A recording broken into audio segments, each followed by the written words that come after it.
evening booktube. It's past 10 p.m. here on Sunday evening. I was putting away or shelving some books, and there's two sets here that I'm going to have to read at some point. But I think I want to sort of read them together, and that's hence why I got the one first of all, and then the second set at a later date. I've read bits of the one and bits of the other, but I've never read them completely. The first set here is the works of Sir Thomas Browne. They're nice, actually, books from 1927. Buckram, quarter buckram with a inset, very, very thin leather, so it is wearing on the spine, and just paper, just normal paper for the rest of the covers of the boards. And there is the culprit himself. Thomas Browne, Sir Thomas Browne, was born in the early, I think the first decade of the 17th century, lived till into this, possibly 1670. And this is the works of, edited by Charles Sale, Edinburgh, John Grant, 1927.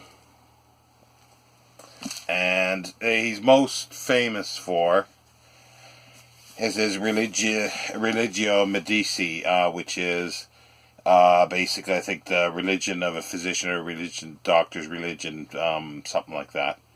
And I had read that approximately probably 35 years ago, and to be honest, I don't remember much about it. I remember that he says what I think for the time would have been inflammatory remarks about religion and medicine as well. The medicine at that time was it still hadn't reached the Enlightenment, obviously, and a lot of the medicine had to do with it's still sort of the Greek view of it, with the humors and mucuses and so forth. So it hadn't got past very far from there. The second part of this is the pseudodoxia, if I'm pronouncing it correct, epidemica. It's in many sort of sections of books. It's just, they're more or less essays. It's like, because he's done stuff on natural history, science, medicine, esoterica, little bits and pieces of history. He was basically a polymath, and like of this, the first one is of the causes of common errors, of credulity and stupidity, of adherence unto antiquity, of authority, brief enumeration of authors. So, like the rest of this book, they're about 300 pages each, so they, and they're all just from volume 2 onward. Is there a page there? Second book, Crystal Concerning the Lodestone of Bodies, Electrical, of some insects and the properties of several plants. And third book, of the elephant, of the horse, dove, beaver, badger, bear, basilic, wolf, deer, kingfisher. And then volume 2 just continues with that, with much more of the same, really. On griffins, phoenix, salamander, viper, hares, and so on. And interesting thing is, for the frontispiece of volume 2, it's another photo of Thomas Browne himself, but of his skull. Now, I have a few skulls that are, well, they're plaster skulls, and that's a real one. Okay, volume 3 just continues with more essays. And it has a few other miscellaneous pieces in the back, Christian morals, and so forth. And he as I say, he lived at the first part of, well, for first, say, 3/4 of the 17th century. And he, I believe he had, or he suffered from melancholy at the time, which segues into the next set of books. Robert Burton's Anatomy of Melancholy. Now, he lived he was born in the late 16th century and lived, I think, up to a little past mid 17th century. This is a set from a Duckworth.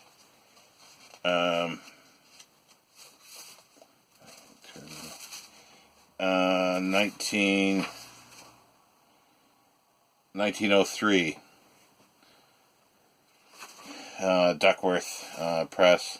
It's a new edition. It's the Anatomy of Melancholy, what it is, and all the kinds, causes, symptoms, prognostics, and several cures of it in 3 partitions, with their several sections, members, and subsections: philosophical, medical, historical, opened, and out of. By Democritus Jr., which was Robert Burton. This actually has a bookplate, an interesting bookplate. And I just realized I've not actually checked this one out. I didn't realize that. I had not checked it out. It's Sanctus Editions, I think it says. Ex Libris. A.F. Giles. I have not checked this. But yeah, so there's the 3 volumes. As I say, they don't have a lot in common, I don't think, other than there is the common period, because they do talk about medical items or medical conditions and medicine, and it's on the sort of ancient Greek style of medicine, basically, rather than later science. So those are the connections, and like how I would read them together, and that Thomas Browne suffered from melancholy. So, and it would be interesting. I have not checked into any of this. I assume, living at the same period of time, they were familiar with each other and probably corresponded or met several times, so there could be other interesting connections there, and those are all things that I will explore when I sink into these things at some point. As I say, I've read Religio Medici, and I've read bits and pieces, an abridged version of the Anatomy of Melancholy, but not in its entirety. There's the cover's nice, and there's a nice embossed, so yeah, you might be able to see it better there, on the back cover. It's quite nice. Not sure exactly what it is. Looks like a tree of some sort. But the added thing that I have with, there's 2 other things that are interesting. Thomas Browne had a massive library that went up for auction at the time after he died. The catalog still exists. I'm sure I've seen this catalog in a bookseller at one time, quite a long time ago. I'm sure I've seen it and looked through it. It's very interesting. I do have Robert Burton's Library of Robert Burton. This is by the Oxford Bibliographical Society, 1988, by Nicholas K. Kiesling. And it's, the location of Burton's books, the identification of Burton's books, the books in Burton's library, forms of entry, and there's appendices. Most of them, as you would expect, are not in English. But just opening up here, he's like Frederick I, King of Bohemia, the marriage of Prince Frederick and the King's daughter to Lady Elizabeth, London, T. Creed, F.W. Barley. So the 1613, no copy listed in the, including current Bodleian copy.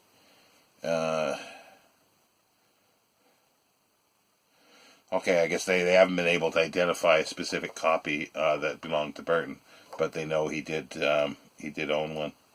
But yeah, it's just a listing like that, and I thought it would be fun to go through, especially the introductory chapters, which aren't that big. We're talking like 40 pages, and some of the appendices I think will be interesting as well. Just to sort of look at the kind of books that he had and what he was culling from for the Anatomy of Melancholy. But it would be nice to get a catalog, Thomas Browne's catalog as well. I don't know if it still exists. Like I'm sure there's got to be some reprints of it, because it was an important sale, I believe, at the time. And I'm sure it still exists. I will have to look that up. As I say, I just grabbed these off quickly to do a quick video. And if anybody's read or been able to get through the Anatomy of Melancholy, it looks like it's quite a slog for that. I think the Thomas Browne's, especially the essays, the sections will be much easier to read because you can just sort of leave it. But I think the Robert Burton's is going to be a bit of a slog, but I know it'll be well worth it. It's been in print, I believe, since the day he wrote it. And he kept changing it and adding to it. I'm not sure what state or what level this one is that I have. As I say, I picked it up because I've always wanted a set of it. I picked it up because it was a very good price, and it's one of those things that, yes, put it on the shelf. I'll deal with it another day. And then I saw the Thomas Browne. I go, oh yes, those go together in my mind. And that's sometimes how I purchase books. It's there's other things that I want. Like I want to get a complete set of Fraser's The Golden Bow. What is it? 13, 14 volumes on folklore and folklore and like there's witchcraft. There's everything in it. Pagan societies, and I do want to get a set of that at some point. And if I do see it, I will grab it very quickly if it's a reasonable price, with no intention of reading immediately, as these were. But at some point, I do expect to. And I put these in. I keep these on my sort of essay shelf, shelves, bookcases. I have quite a few books on essays, and especially the Browne and the Robert Burton. The sections can be pulled out almost as essays, and they have done. If you look at like collections of English essays, you will see excerpts from Robert Burton's Anatomy of Melancholy, and I forget where it was. Like, there's a lot of stuff that's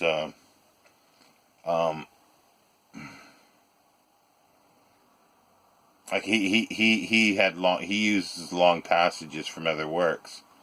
Oh, I remember what it is. It's Tristram Shandy. Yeah, Tristram Shandy. Plagiarizes quite long excerpts from Burton, and there's arguments been going on regarding it, whether or not he meant it to be as a joke, that the narrator was knowingly plagiarizing and copying the material, or that some of these authors sort of blend in my memory, and I'm pretty sure it's the Life and Opinions of Tristram Shandy, I didn't really care for the book that much, so that's probably why I don't remember the author off the top of my head. But I do remember sections from The Anatomy of Melancholy. So there's lots of connections because the books do, influence other people. Like I say, there's De Quincey, Coleridge, and Samuel Burton, and even for Browne. And today, people still read Anatomy of Melancholy and find it helpful, even though the medicine and the science in it isn't really there. But possibly, I don't know. But maybe it's just because it's so detailed and talking about going through the process of being having melancholy is therapeutic, and it's just such an important book in history of books that I do want to read it. But anyway, I'm waffling on too much. I was only hoping to do just a quick 10-minute video here, but yeah. So as I said in the previous video, I've got a week off, so I will most likely be making more, popping in little videos like this.